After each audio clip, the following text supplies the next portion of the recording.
tu, tu un tu uz izeju. Tieši to nozīmē, ja liek gredzenu uz šī pirksta. Parunāsim vairāk par to, uz kura pirksta likt, vai varbūt nelikt gredzenu. Redzens uz mazā pirkstiņa liecina par mākslinieckām spējām šai personībai, tāda koķetētāja, ceļotāja, brīvdomātāja.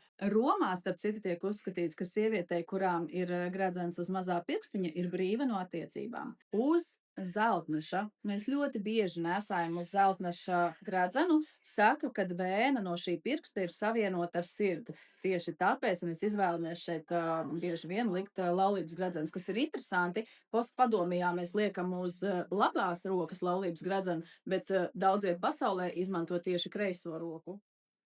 Pašpietiekamība, mērķtiecība, karjera, izaugsme, par to visu liecina gredzens uz vidējā pirksta. Gredzens uz rādītāja pirksta jau izcenis nozīmēja varu, ambīcijas, struktūru, stipru gribu un mērķus. Ja tev ir smaga sapulču diena, ja tev nav enerģijas, uzliec uz šī pirksta gredzenu, tu redzēsi, tu jutīsies labāk. Tātad īkšķis mums atrodas atsevišķi no pārējiem pirkstiem. Tieši tāpatās arī gredzeni, ja mēs nesājam, tas liecina par tādu neatkarīgu, stingru raksturu. Nemēģiniet ar šādiem cilvēkiem strīdēties vai pārliecināt par kaut ko. Viņi stingri turēsies pie savas līnijas, bet tas arī ir labi, jo viņi ir ļoti mērķtiecīgi.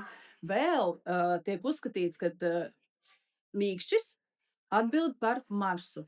Tātad Mars tās ir visas vīrišķās īpašības. Ja sieviete izvēlās valkāt uz šī pirksta gredzenu, tādā veidā viņa uzņemās vīriešu funkciju savā dzīvē. Ieraksti komentārā, uz kura pirksta tu izvēlies nesāt gredzenu.